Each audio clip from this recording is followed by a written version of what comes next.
Abra su Biblia, hermanos, en este día para leer el Salmo 63. Al continuar nosotros la serie de mensajes en este precioso libro de los Salmos. Salmo 63, puesto de pie para reverencia a la palabra de Dios. Lee así el Salmo 63. Salmo de David cuando estaba en el desierto de Judá. Dios, Dios mío, eres tú. De madrugada te buscaré. Mi alma tiene sed de ti, mi carne te anhela en tierra seca y árida donde no hay aguas, para ver tu poder y tu gloria, así como te he mirado en el santuario. Porque mejor es tu misericordia que la vida.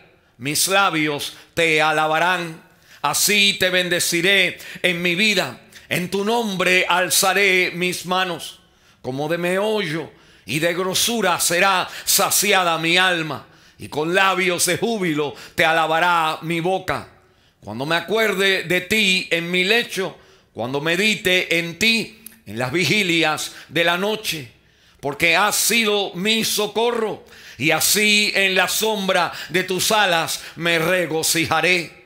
Está mi alma apegada a ti, tu diestra me ha sostenido. Pero los que para destrucción buscaron mi alma caerán en los sitios bajos de la tierra. Los destruirán a filo de espada. Serán porción de los chacales. Pero el rey se alegrará en Dios. Será alabado cualquiera que jura por él. Porque la boca de los que hablan mentira será cerrada.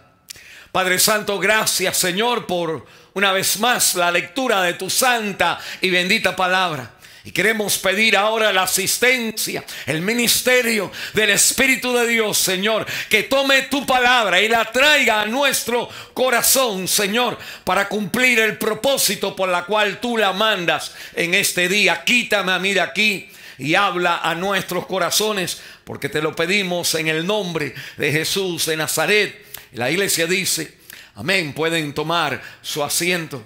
Si alguien me preguntara a mí qué es lo más importante que tengo ahora que hacer una vez que he puesto mi fe en Cristo, yo le contestara sin un segundo de duda, le dijera: ahora lo más importante es guardar un tiempo a solas con Dios diariamente. Guardar un tiempo a solas con Dios diariamente. Esa es la vida, ese es el agua, esa es la fuente de tener el poder de Dios en la vida de un creyente. Y la palabra de Dios me recuerda a mí en este precioso salmo que choca contra la realidad que nosotros vivimos. Nos recuerda que Dios es lo más importante en nuestra vida, que es un tiempo a solas con Dios diariamente.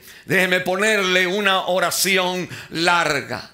Un tiempo a solas con Dios es diariamente separar un tiempo en el día donde usted quita toda interrupción y por unos 20 minutos, 30 minutos o una hora usted busca sintonizarse con Dios, abriendo su corazón a Él, alabándole a Él, y usted leyendo la palabra y llevándole a Él todas sus ansiedades y sus asuntos en su vida y en la vida de aquellos a quien usted ama. Esto, hermano, es imprescindible, es la fuente, es el cable que se conecta al poder de Dios experimentado en nuestra vida.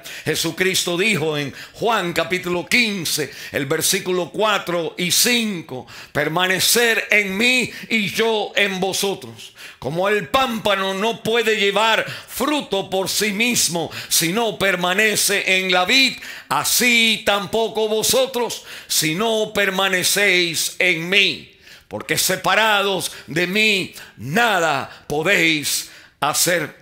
Yo sé, hermanos, que usted y yo vivimos en una sociedad que decir tener un tiempo a solas con Dios es como chocar contra una pared de hierro hermética, y que nosotros vivimos en una sociedad donde llevamos un ritmo a una velocidad de apuro, a una velocidad de actividades, a una velocidad que no tengo tiempo para hacer lo más imprescindible en la vida, y menos darle tiempo a Dios, a quien yo no veo. Las voces de tecnología, el internet, el smartphone, la televisión, el Facebook, el gimnasio, ahora más fuerte, cada una de ellas ahogan la palabra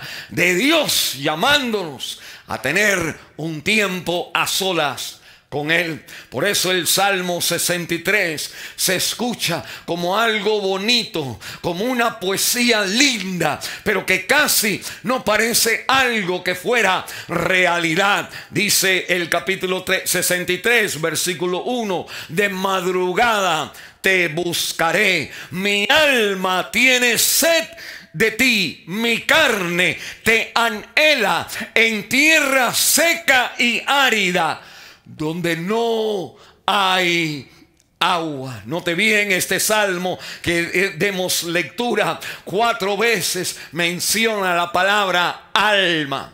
Y en estas palabras del Salmo 63, el rey David está describiendo el valor mayor en su vida, que testifica, que reprende, que corrige, que instruye al corazón de nosotros hoy a formar la vida devocional del creyente con el Señor todas las mañanas o todos los días. Y la Biblia me habla a mí, hermanos, en este tremendo salmo, nos habla a nosotros de 3 acciones que nos motivan, nos incentivan a nosotros buscar al Señor con todo en nuestra vida.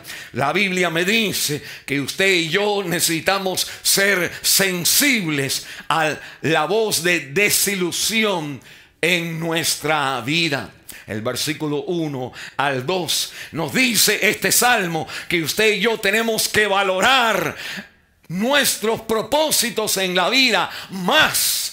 Todavía el versículo 3 hasta el versículo 4, y que nosotros necesitamos proteger, guardar el amor a nuestras familias. El versículo 5 y el versículo 6. Lea conmigo entonces y miremos estos 3 acciones que nos motivan, que nos animan a guardar un tiempo a solas con Dios diariamente. Primero, la Biblia nos dice ser sensibles con las desilusiones, la voz de desilusión en nuestra vida. Mire conmigo el Salmo 1. Dice: Dios, Dios mío, eres tú. De madrugada te buscaré, mi alma tiene sed de ti.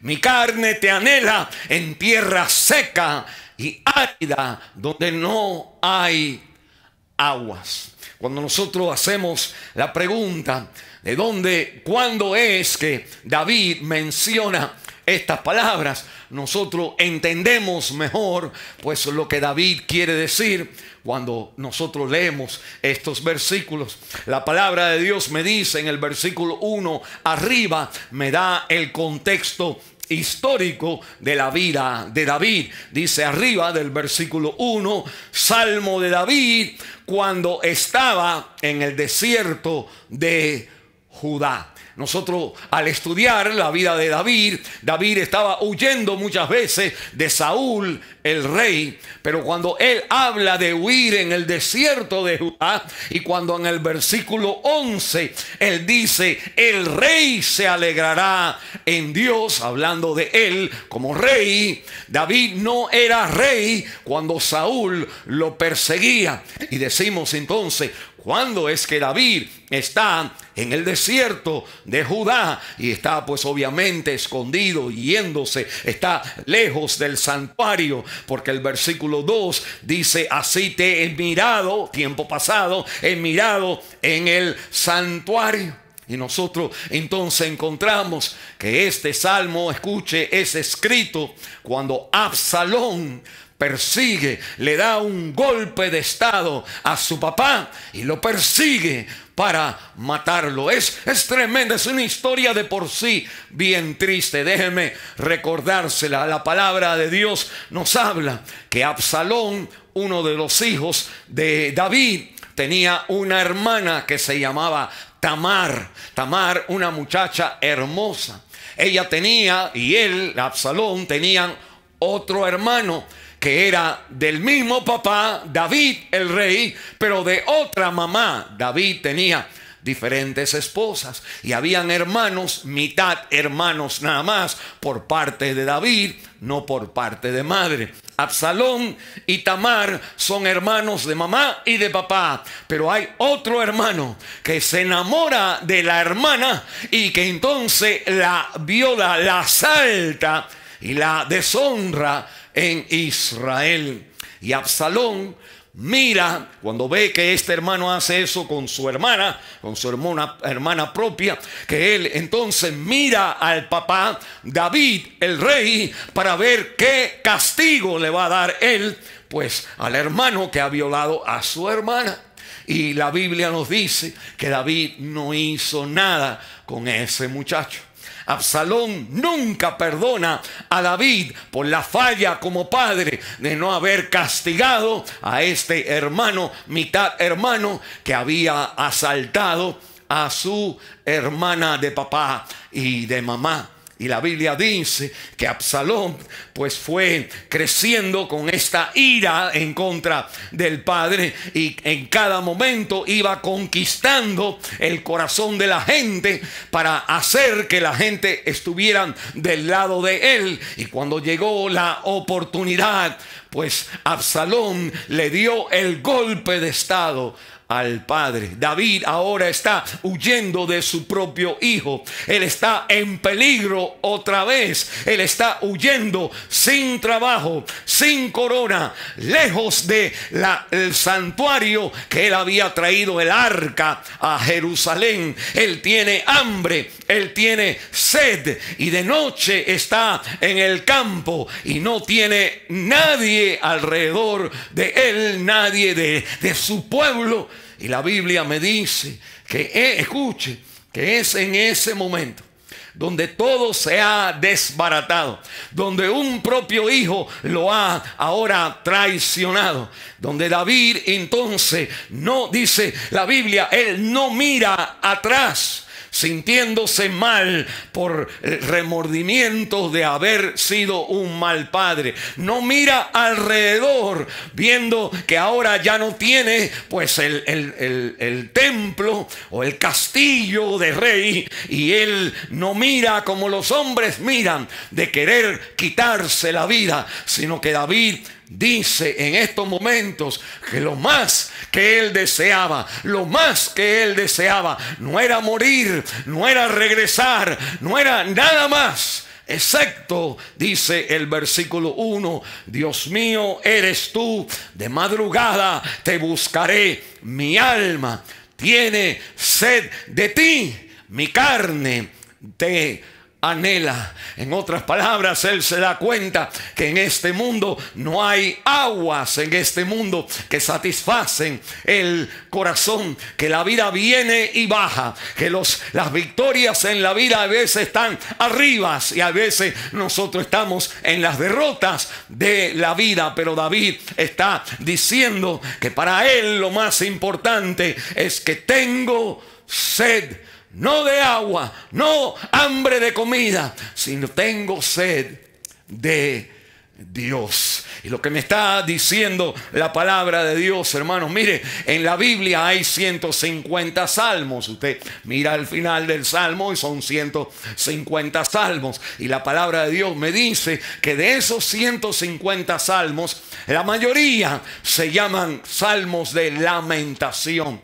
40 salmos de lamentación. El Salmo 63 encaja, es categorizado como un salmo de lamentación. Lo interesante es que en este salmo, donde la lamentación es entonces pues una queja triste de que no hay esperanza en la vida, es que David completamente en su lamentación levanta a Dios. Lo ha perdido todo, pero no ha perdido lo más importante en su vida. Y la Biblia entonces me está hablando a mí y a usted, hermano, que para vivir en este mundo usted necesita ser sensible a las voces. Cuando usted pierde pues las bendiciones en su vida, que cada una de esas pérdidas en nuestra vida son una señal para recordarnos que nada ni nadie nos puede separar del amor de Dios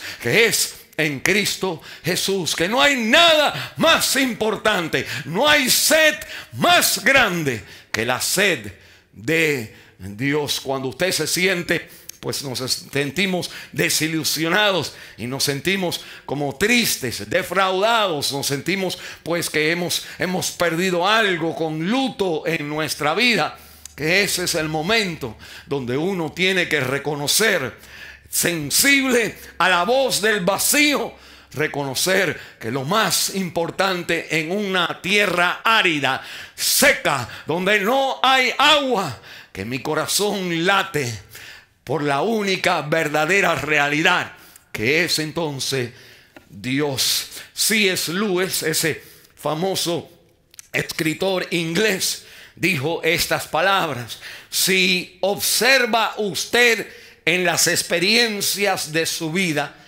que las cosas no le salen como usted quiere y que usted tiene un sentido de que algo le falta, algo no es perfecto, que ese sentimiento, escuche, no está para que usted cambie de vida.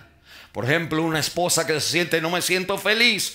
Ese sentimiento no es para que usted cambie de matrimonio, no es para que usted cambie de iglesia, no es para que usted cambie de trabajo. Esos sentimientos de tristeza, de desilusión, aún con las cosas buenas de la vida, dice entonces C.S. Lewis, que no es que usted necesita un cambio, sino que usted fue creado para algo mayor. El sentimiento, hermano, de tristeza, el sentimiento de luto, de un novio que se va, de un trabajo que se pierde, de un dinero que no le llegó, de los hijos y los problemas en el hogar, cuando usted se siente que quiere salir corriendo. La Biblia me dice: de madrugada te buscaré, mi alma tiene sed de ti. Dice la Biblia: mi carne te anhela en tierra seca, donde no hay aguas. Y la Biblia entonces nos recuerda, hermanos, que en esta vida tu anhelo, tus ilusiones, tus sueños, cuando son destruidos, apuntan a que hay algo mayor que el corazón busca detrás de todos nuestros suspiros y todos nuestros sueños y todos nuestros anhelos. El corazón busca detrás de todas las cosas, busca en verdad por Dios. La sed que tenemos es la sed de Dios. Dice segundo la palabra de Dios que usted y yo no solamente necesitamos ser sensibles a la voz de desilusión en nuestra vida para nosotros escuchar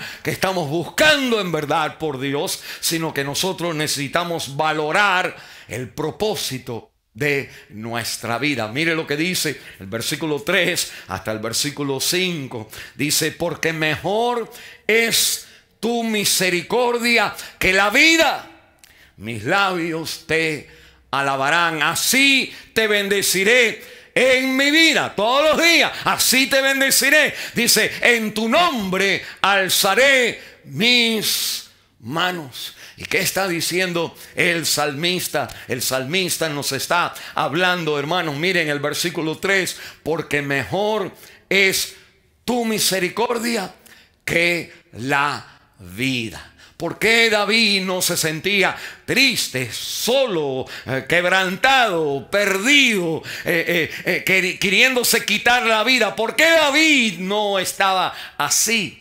Porque él dice, hay algo mayor en el vivir. Hay algo que hace el vivir, que le da fuerza y le da motivación y le da propósito en la vida, que es entonces las misericordias de Dios. Y la Biblia me está diciendo, mire hermanos, que la vida que usted y yo vivimos es un reflejo de la pasión que le tenemos a que Dios tiene misericordia de nosotros. Es interesante darse cuenta que las personas que han sido grandes hombres en la Biblia y en la historia, y grandes mujeres, no eran personas nada más de grandes propósitos, sino eran personas que detrás de sus grandes propósitos tenían una relación personal con Dios. Mire, piense conmigo, si usted ha estudiado los grandes líderes del mundo, usted va a encontrar que las grandes personas eran personas de relación a Dios. Piense conmigo un momentito, pues los fundadores de Estados Unidos, la Biblia dice, la realidad detrás de la vida está la misericordia mayor. Y me acuerdo entonces, al pensar en la historia de Estados Unidos, George Washington era el padre de este país, era un hombre de oración. Abraham Lincoln era un hombre que temía a Dios. Y pensamos en la Biblia, el apóstol Pablo, que escribió 13 cartas en la Biblia. El cristianismo que nosotros tenemos hoy es guiado, formado por el apóstol Pablo, usándolo Dios por el Espíritu de Dios. Y la Biblia me recuerda a mí el profeta Daniel, el rey David, todos los grandes hombres de Dios, Abraham, todo el mundo en la Biblia que fueron usados grandemente por Dios, eran personas que tomaban tiempo para estar con Él, Señor. Y mire lo que me dice, pues la palabra de Dios me está recordando que cuando usted y yo tenemos grandes propósitos en la vida, que nosotros entonces buscamos la misericordia de Dios. Quiere decir, hermanos, que cuando nosotros no sentimos que nuestra vida vale algo, cuando nosotros sentimos que no tenemos un gran propósito, que criar hijos no es una gran cosa, que tener una familia no es una gran cosa, que tener una iglesia, que ser papá y mamá y hermanos y amistades, si eso no es una gran cosa, usted no busca la misericordia de Dios, el poder de Dios, la manifestación de Dios en esas áreas de la vida. El no buscar la misericordia de Dios en nuestra vida diaria es un reflejo que su vida diaria le falta propósito a su vida. Y mire, la Biblia me habla a mí en el versículo 4, dice: así te bendeciré en mi vida. David está diciendo, de ahora en adelante siempre voy a estar hablándote, bendiciéndote. Y en el versículo 4, la segunda parte: en tu nombre alzaré mis manos. Y cuando miramos esa frase, la encontramos en el libro del principio de Israel con Moisés, en Éxodo capítulo 17, donde Moisés se enfrenta a Israel. Ha estado 400 años como esclavos y la nación ahora ha salido, han caminado por el desierto y ahora se enfrentan contra un rey que se llama Amalek. Amalek tiene su ejército a todo lo que da, más moderno, están todos preparados. Israel son esclavos, flaquitos, débiles, nunca han peleado en una batalla, no saben cómo pelear. Pero la Biblia dice en Éxodo capítulo 17, que la palabra de Dios en el versículo 11, que cuando peleaban, dice la Biblia, cuando alzaba las manos Moisés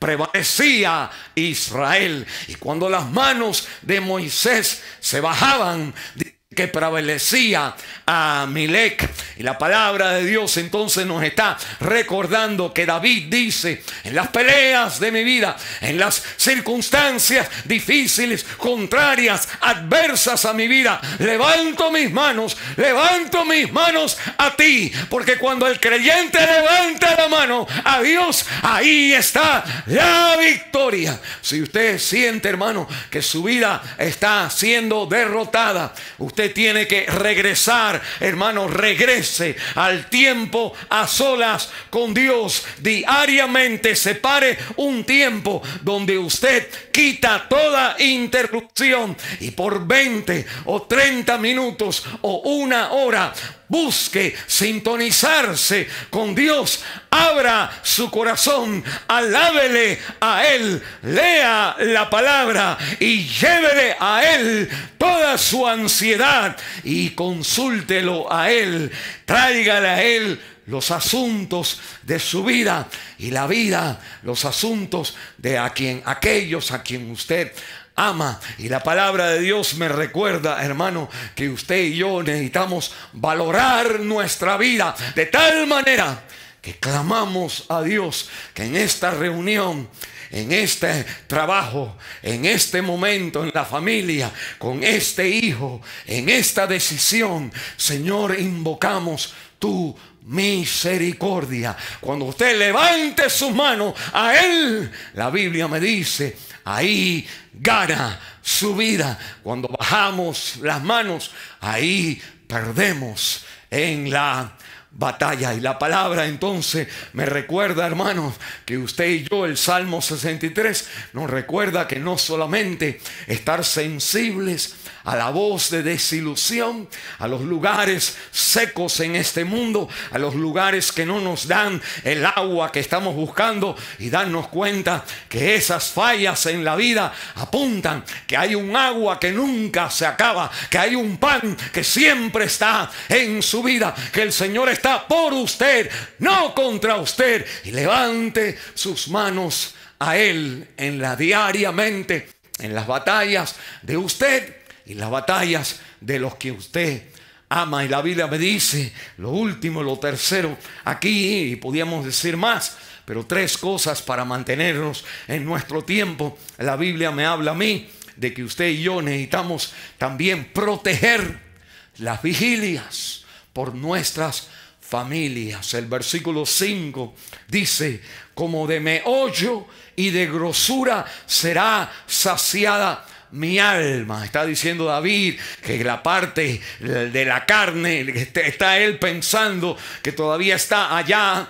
en el reinado, en su trono, comiendo como comía el rey, pero ahora huyendo en el desierto. Él dice: solamente Dios es el agua de mi vida. Y me dice ahora en el versículo 5, tener a Dios es comer la comida más satisfactoria al alma, saciada mi alma de grosura, de la parte donde tiene la carne, donde está la parte más sabrosa de la carne. Eso es lo que Dios hace en el alma de nosotros. Pero mire cuándo pasa esto, versículo 6: cuando me acuerde, dice la Biblia, de ti en mi lecho, cuando medite en ti en las vigilias de la noche. Y escuche bien, David no dice voy a empezar a vigilar, no dice voy a empezar a guardar las vigilias, sino que él, cuando esté en las vigilias, ahí es donde vienen las ganas de venir al Señor, el deseo, el anhelo, la sed, el levantar las manos. Cuando estoy en vigilia de la noche, ustedes necesitan reconocer, hermanos, que en el tiempo de David, en el tiempo de la Biblia, pues habían ciudades, y en las ciudades entonces habían vigilantes que se ponían a las esquinas de la ciudad, y arriba en una parte más alta miraban los vigilantes para ver cuando si un ejército venía a atacar de noche. La Biblia me dice y nos recuerda a nosotros que Israel tenía 3 vigilias en la noche. La vigilia desde las 6 de la tarde hasta las 10 de la noche, desde las 10 de la noche hasta las 2 de la mañana, y desde las 2 de la mañana hasta las 6 de la tarde, en el tiempo de la oscuridad hasta llegar el alba, donde ya entonces tú podías ver lo que venía. Cuando nadie ve, el vigilante vigila por las cosas que más ama, cuidando las cosas que ama. Déjeme decirle, hermanos, que nosotros vamos a buscar al Señor, vamos a invocar su misericordia, vamos a levantar nuestras manos cuando usted practique vigilar por su familia. Que la Biblia me está diciendo a mí, qué importante, hermano, es la gente alrededor de mí, mi trabajo, mi esposa, mis hijos. Qué importante es. Requieren que uno vigile, que nadie los ataque. Cuando uno se preocupa, cuando nosotros estamos pues con un carácter y tenemos la responsabilidad de ver que nuestros hijos crezcan bien, cuando sentimos la responsabilidad de que el trabajo sea prosperado y bendecido, cuando vemos que hay problemas que pueden venir a nuestra vida, que nosotros entonces buscamos al...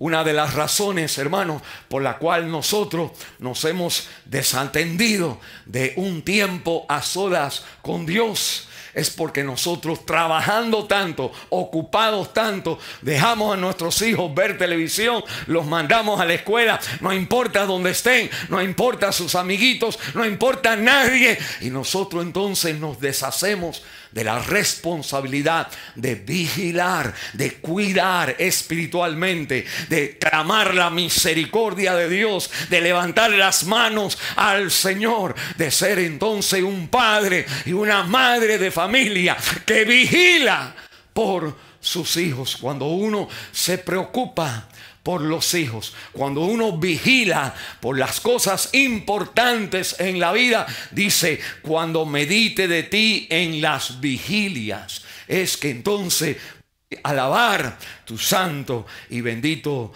nombre. Mire, la palabra de Dios me recuerda el versículo 8, mi alma está apegada a ti, tu diestra me ha sostenido. Es en esos momentos de pelea donde nosotros estamos juntos con el Señor, y su diestra se promete bendecir y sostener nuestra vida. La diestra sosteniéndonos es lo mismo que aparece en Isaías capítulo 41, el versículo 10, donde la Biblia dice, no temas porque yo estoy contigo, dice el Señor, no desmayes porque yo soy tu Dios, que te esfuerzo, siempre te ayudaré, siempre te sustentaré con la diestra de mi justicia. Es la justicia de Dios, es el carácter de Dios, la obediencia de Cristo, su obediencia en la cruz del Calvario, la que sostiene su vida. Y usted, como un creyente, puede clamar la sangre de Cristo sobre su familia, las bendiciones de Cristo sobre su familia, la misericordia de Cristo sobre su familia. Y eso demanda que usted tenga un tiempo a solas con Dios, que usted diariamente separe un tiempo en el día donde usted quita toda interrupción, y por unos 20 minutos o 30 minutos o una hora usted busca sintonizarse con Dios, abriendo su corazón a Él, alabándole a Él, y usted leyendo su palabra y llevándole al Señor todas sus ansiedades y sus asuntos en su vida y la de la vida de a los que usted ama. Ahí es donde está la fuerza de Dios experimentándose en su vida. La Biblia me dice que eso es lo que el creyente ahora debe de hacer. Lo más importante al poner la fe en Cristo, que es lo principal, que usted ahora, al poner la fe en Cristo, pues camine todos los días a solas, tenga un tiempo a solas con Dios. Pero me dice el mensaje recordándole que a los que son creyentes, lo más importante es el tiempo, guardar el tiempo a solas con Dios. Pero si usted nunca le ha invitado a Cristo a ser su Salvador, pues esto no es para usted. Pero dice el salmista en el Salmo 63, en el versículo 1, Dios mío, eres tú. Y la palabra de Dios me recuerda que Cristo ha venido. Hermanos, Cristo vino. El mensaje del Evangelio es que Cristo ha venido a ofrecérsele a usted como el Dios de su vida personal, íntimo, a quien usted pueda levantar sus manos, y porque Él triunfó en la cruz del Calvario perdonando los pecados, usted no tiene que mirar hacia atrás pensando que mal he hecho la vida, sino usted puede venir a Él, levantar sus manos, clamar su misericordia y proteger con la vigilia delante del Señor, proteger a su familia. Dice el Señor en Apocalipsis capítulo 3, el versículo 20: he aquí, yo estoy a la puerta y llamo. Si alguno oye mi voz y abre la puerta, entraré a él y cenaré con él y él conmigo. Ahí me está hablando de estas dos bendiciones, que cuando Dios nos habla, abrimos la puerta y Él entra para salvación. Pero dice la Biblia, y cenaré con Él y Él conmigo. Tenemos entonces comunión con el Señor. Entregue hoy su corazón a Cristo. Si usted es creyente, propóngase todos los días separar un tiempo para el Señor. Ore así: Señor, gracias por morir por mis pecados. Te invito a entrar a mi vida y salvarme de ahora en adelante. Abro la puerta de mi corazón. Entra en mí, Señor. Y si usted es creyente, siga diciendo así: Señor, tú estás en mí. Y hace días que no me siento contigo a tener una buena charla, a tener un tiempo de comunión, a sentarme en una cena contigo y tú conmigo. Señor, aviva mi corazón de decir de madrugada te buscaré, y por las noches también. Bendice, Señor, a tu pueblo, porque te lo pido en el nombre de Jesús de Nazaret. La iglesia dice amén. Quiero estar orando por esta tremenda decisión de aceptar a Cristo y de ahora en adelante con Cristo tener comunión con Él.